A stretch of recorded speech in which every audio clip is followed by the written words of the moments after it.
brothers and sisters. I hope you're all well today. It's lovely to see so many people here. This building, I think it's the best place we have for Sunday services. How do you? For a day like today. And it's a very holy place. Did you feel the holiness when you came here? Yes. Because down there we have the holy tree, planted by True Father in 1974. And if you walk down the path, when you go past that area, you feel this high spiritual atmosphere, and it's very, very noticeable. So before you go, visit the holy tree. And the building itself was built by volunteers. We built it ourselves, and so it has a lot of good spiritual vibrations in it. Usually if you go on a building site, there's lots of swearing and cursing, and people hate one another, but here we built it with prayer and harmony together, so it's very nice. So Elliot sent me a text in the week, there he is, asking me to speak about mind and body unity, which is a very important topic, isn't it? So, actually, when you look at a little baby, they don't have mind and body unity, do they? You know, when we start out in this world, we can't stand up, and we can't feed ourselves. So, it takes quite a long time, doesn't it, to coordinate the mind and the body. And it's much longer for human beings than it is for animals. So we notice that. So it's very interesting because we have a different purpose. So for me then, when I was 15 years old, I left school and I went to work in a joinery shop. Does anybody not know what a joinery shop is? No? Yes. It's a factory or a place where you do woodwork, and you're making stairs, you're making cabinets, you're making all the things to do with wood. You're learning all the different joints. And I went there when I was 15, and I was fairly spaced out when I was about that age. I think most teenagers probably are. And I thought at first everybody's happy. You know, people are doing what they're meant to do, and people are happy. And then I realised after a while, people actually hate what they're doing. They're in this place working, but they actually hate it, and their main aim is to get out of it. But they can't get out of it because they're somehow trapped in a certain cycle of thinking and feeling. So I began to think a lot about life. What is the meaning of life, the purpose of life, and where does the universe end? This was a big preoccupation in my mind. And is life predestined? Is everything we do already planned? And if it is, can you change that? And is time real, or is time always the same, but we just, different events go through the same time? So all these sorts of things were buzzing around in my head. And I used to get so engrossed with this thinking. I'd be at my workbench. I had a very big bench. You know, everyone had a bench in this place, and you stood by your bench all day doing various woodworking procedures. And I used to get so engrossed, I'd stop working altogether. I'd have my plane, you know what a plane is, to smooth the wood. I'd be working away, then I'd stop because I was engrossed in this thinking process, and I'd just sort of freeze. And my foreman used to get very annoyed because you're supposed to be working, of course. They're paying you to work. And he used to come out of his office, put his hands on his hips, and he'd shout, "Ed! Wake up!" And I'd, okay, I'm supposed to be working. So I don't think my mind and body were that coordinated in those days, but it was a growing experience, and gradually I came to master the wood, because at first you're afraid of the wood. Can you follow? you've got this timber and you don't know how it's going to react to what you're doing to it. But gradually you come to know and you come to master it. So very interesting, mind and body. And I think it's a very wonderful thing for young people to learn practical skills. Something practical. It might be baking cakes. If you love baking cakes, then specialise in it. And if you want to do plumbing, do some plumbing. And as you do that, your mind and body coordinate very nicely. Also, sport is very important, isn't it, for mind and body unity. When I was a teenager, I began to do cycle racing.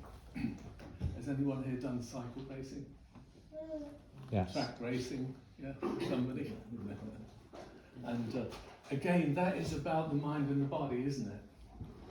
Because when you're racing, when you start the race, your body is aching and your lungs are hurting, and you actually would rather stop.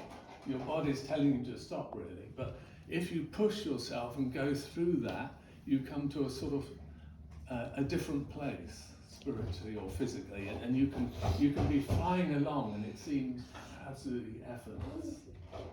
So this is about mind and body as well. So all athletics and gymnasts, they have to train, don't they, tremendously, to get their mind and body to do what the mind wants, for the body to do all those fantastic moves and maneuvers, and for the athletes to train themselves to jump or to run.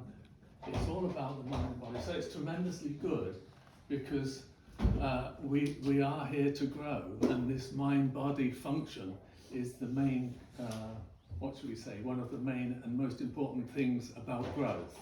Your spirit grows with or through the body, doesn't it? True or not? Yeah. So your body is like, it generates your spiritual life in a sense. Through the body, you're generating something, aren't you? The element of vitality going into the spirit, causing your spirit to take proper form and to grow. So very, very important. So great. I always say, if people do sport, that's much better than a lot of things young people are tempted to do these days. Anyway, I did all that and I finished my apprenticeship, and when I was 15 I decided to retire completely from work. When I was 20, rather, I got to be 20 and decided to retire. Because I read the Bible. When I was a teenager I began to read the Bible, and in the Bible it says, don't worry about what you eat and wear. Look at the birds of the air that do no sowing or reaping, yet your heavenly Father feeds them. Look at the lilies in the field, they're so beautiful, even Solomon wasn't attired so beautifully, but they're here today and they're gone tomorrow into the oven. So don't worry, trust God. So I thought, well, I don't really want to spend the rest of my life in this joinery factory, so I'm going to retire completely from work. And can I tell you a funny story? Mm-hmm. Yeah. I went to my boss and I said, well, my apprenticeship is finishing next week, so I'm going to leave, I'm leaving. And he was a bit surprised. He said, well, Ed, you don't need to leave, you've done well, so why not stay here and work? And I said, he said, where are you going to work now? I said, I'm not doing any more work. I've finished with it. I've retired completely. And he looked at me as if I was completely mad. Because he'd been in that place all of his life. So, from his viewpoint, I'd lost it. Anyway, I travelled all over Europe doing all sorts of things, and when I was in Athens, somebody stole my money and I had to come back again to Britain, and I was penniless completely, and I realised maybe I can't retire from work just yet. So I had to do, I didn't have to do it, but I started doing, we call it price work. You know, you work for a contractor on a building site, and Luke knows all about it. And they show you a roof, and they say, if you do that roof, you'll get £300, £400, or in those days it was a lot less. And so therefore you only get money, or you only get paid if you produce results. So that has a galvanizing effect on your spirit, because you can't go there and pretend you're working. So you have to become very, very efficient in what you're doing. You have to become exacting and precise, and you have to do everything at the top possible speed. Otherwise you don't get your money. So that's a great thing, to bring your mind and body together. And it did that for me very well. And I had a friend I used to work with, his name was Basil. And we used to work as a team on these roofs and on the floors and putting up the staircase and all the other things. And we got to such a point we didn't need to talk, because we were totally in harmony, and he would anticipate what I was doing and I would anticipate what he was doing. So that was really great for mind and body coordination. Nothing to do with God necessarily, but it's good for your spirit. So those things are good. To be an athlete is good. To have practical skills, or to have something you do that you really love doing and become a specialist in that. It's all good for your mind and body. And so there is mind and body unity, but not centered on God.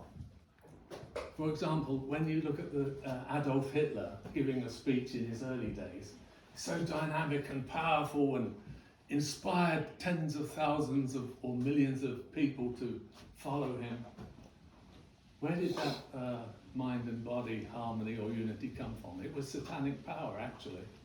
Because towards the end of his life, if you look at pictures or films about Adolf Hitler, he's a sort of wreck, because that power left him.